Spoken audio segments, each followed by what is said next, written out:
Buenas noches.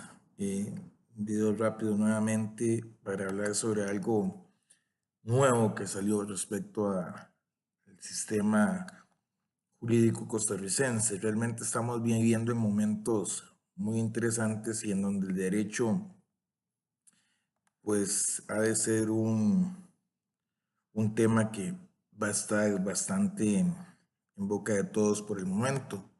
Recientemente, el licenciado Carlos Ricardo Benavides, a quien me imagino los vecinos de Punta Arenas, especialmente aquellos que utilizaban o se beneficiaban del balneario, le tendrán especial cariño, recuerdo y aprecio, está presentando un proyecto de ley para que reforme la reforma procesal laboral.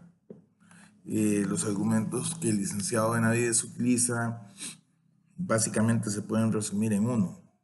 A mí no me gusta lo que dice la reforma procesal laboral y dado que al pueblo tampoco le gusta porque no se le puede pagar salario a la gente que estás en huelga, pues entonces debe aprobarse el proyecto que yo estoy presentando y lo sustenta en el asunto de que como somos mayoría, los que más apoyamos esta idea, pues la idea tiene que ser correcta.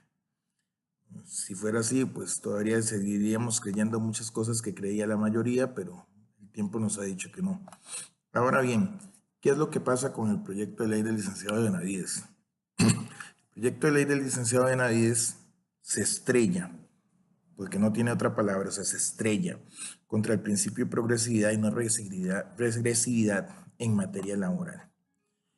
Esto significa que va a tener problemas de constitucionalidad. La Corte Constitucional colombiana, Corte Constitucional muy atacada en este momento, por cierto, por su eh, actuar, por su valentía, definió este principio de la siguiente manera. La progresividad de los derechos sociales hace referencia al reconocimiento de prestaciones mayores y superiores de cada uno de estos derechos e implica que una vez alcanzado un determinado nivel de protección no se puede retroceder frente al nivel de protección al que se ha llegado conseguido. Igualmente se ha acogido dentro de la jurisprudencia de la Corte la interpretación del principio de no regresividad que han dado los organismos internacionales, en el sentido de que el mandato de progresividad de los derechos económicos, sociales y culturales no excluye al Estado del cumplimiento del deber de que con el máximo de los recursos disponibles se provea la cobertura universal de los contenidos de estos derechos.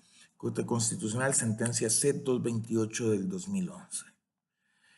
Esto en un español sencillito significa que si en alguna ley o en nuestra constitución existe, por ejemplo, el derecho de jornadas de un horario, una jornada laboral, perdón, diurna no máxima de 8 horas, en la mayoría de los casos, pues difícilmente aceptaría el derecho que cualquier persona pretendiera, mediante una reforma legal, aumentar a 10 horas, para hacer un total, digamos, de 50 horas semanales, para poner un solo ejemplo. Ahora bien, cuando yo coloqué esto en mi perfil de Facebook, una persona me respondió que si es que yo pretendía que las maquinitas siguieran haciendo billetes y aumentáramos la inflación. Miren, esto es un criterio eh, sumamente simplista. Les voy a explicar por qué. Lo mío es el derecho y el derecho me hace buscar situaciones más o menos homónimas sobre lo que estamos viviendo en Costa Rica en este momento. Si ustedes revisan un poquito la historia, verán cómo países como España, Grecia o Portugal fueron sometidos por la Troika a situaciones en donde los derechos laborales y los derechos sociales básicamente querían ser desaparecidos.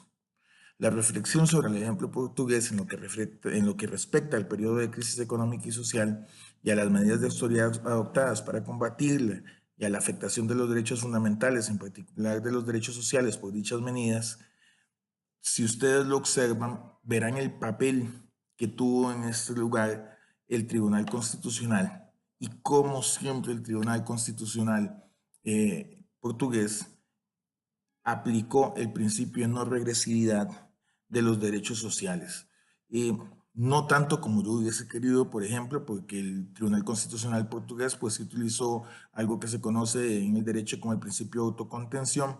Sin embargo, siempre hubieron argumentos jurídicos constitucionales que se utilizaron para proteger los derechos fundamentales.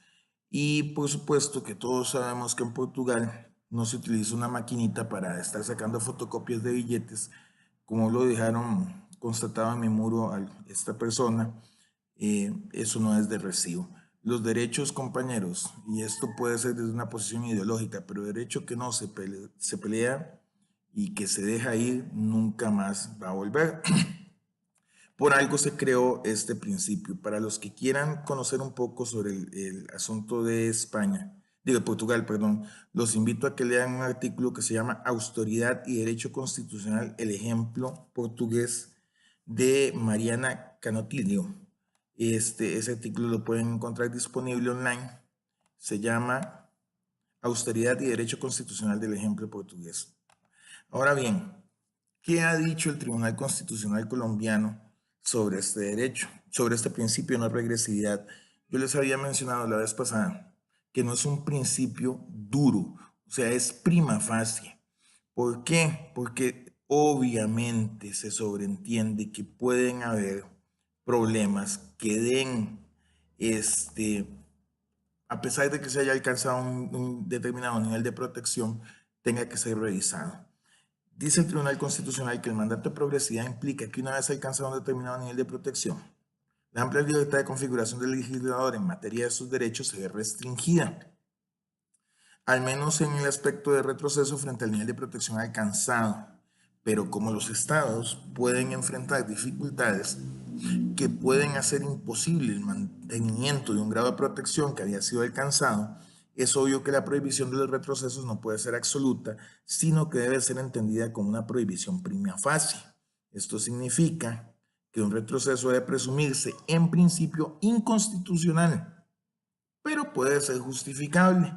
Para esto, el derecho crea una figura, que no nos habla el licenciado Benavides, desgraciadamente, dentro de su proyecto, que se llama test de proporcionalidad en materia de regresividad de los derechos sociales. Este test sirve para verificar si la medida regresiva tiene un fin constitucionalmente legítimo y un presupuesto constitucional que lo justifique. Además, en segundo lugar, el presupuesto de la necesidad, en donde se valora si todas las medidas posibles, la que escogió el licenciado Benavides es la menos regresiva, hasta llegar al último paso del test, que es verificar la proporcionalidad en sentido estricto, que consiste en confrontar el principio de no regresividad con otros principios constitucionales como la garantía de sostenibilidad del sistema o los principios de universalidad, solidaridad, de eficiencia, etc. ¿Qué es lo que me preocupa? Nada de lo que les estoy diciendo lo estoy inventando. Cualquiera con un teléfono inteligente, algunos teléfonos más inteligentes que quienes los portan, podrá escribir en Google test de proporcionalidad en materia de regresividad de los derechos sociales y podrá apreciar que eso no es un invento mío. Igual podrá apreciar la definición que estoy dando sobre el principio de progresividad y prohibición de regresividad en materia de derecho laboral. Haciendo un punto y aparte sobre esto, recordemos que estas elecciones básicamente las personas gritaban y rogaban porque no nos podíamos salir de los organismos internacionales y que eso sería increíble y que eso era de retrógradas y que cómo era posible. Bueno, para ese 1.300.000 votantes que dijeron eso, les voy a leer una reflexión final de un artículo que ya les comparto en donde se encuentra. Dice lo siguiente: hay un largo listado de derechos laborales consagrados en los tratados internacionales de derechos humanos de la región. Forman parte de ello la libertad de trabajo, el derecho de trabajo, el salario mínimo, la jornada máxima de trabajo de 8 horas diarias, el descanso semanal remunerado, las vacaciones anuales, el descanso en feriados, prohibición de trabajo forzado u obligatorio, condiciones justas equitativas, estabilidad laboral, participación de los trabajadores en las utilidades de las empresas, protección del trabajo de los menores, libertad sindical, fuero sindical, huelga, seguridad e higiene en el trabajo, seguridad social. Se trata de un completo ordenamiento jurídico regional, en este caso internacional, en materia laboral. Al lado del reconocimiento normativo, también el sistema interamericano del que luchamos, de que 1.300.000 personas lucharon por el cual no nos saliéramos, lo ha incluido dentro de los procedimientos de protección. Los pronunciamientos de la Corte Interamericana de Derechos Humanos y las resoluciones judiciales de la Corte que se señalan en este artículo evidencian el control real que se ejerce en la protección de este tipo de derechos. Entonces, muchachos, esto lo pueden encontrar ustedes en un artículo que se llama Los derechos laborales en el Sistema Interamericano de Protección de los Derechos Humanos. Tenemos el derecho legal que está dentro del Código de Trabajo, tenemos el derecho de trabajo que toca la Constitución, pero también tenemos derechos supraconstitucionales que lo podemos encontrar en lo que conocemos como DIH, Derecho Internacional Humano.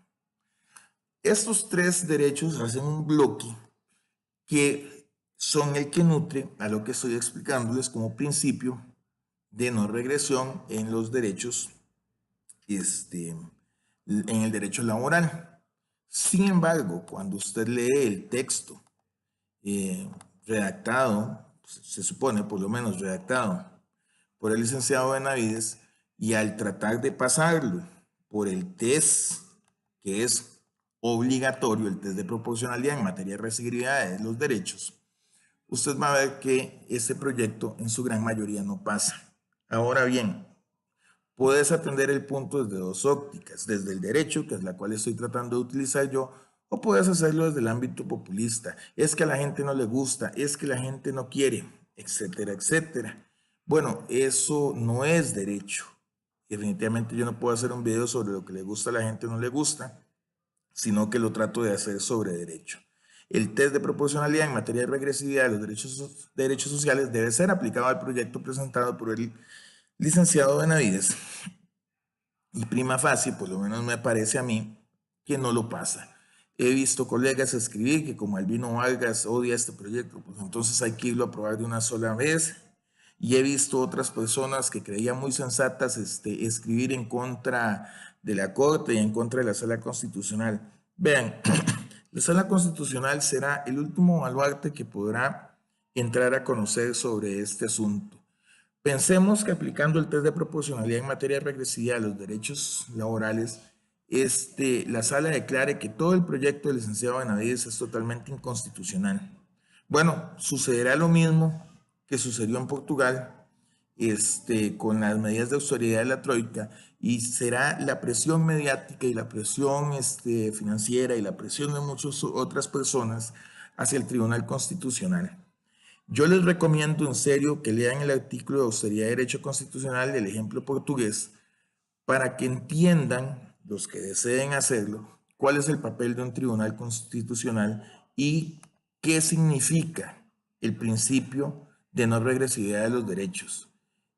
No es hacerlo algo tan simple y tan sencillito como decir, entonces es que tenemos que seguir imprimiendo dinero y nos tenemos que seguir endeudando.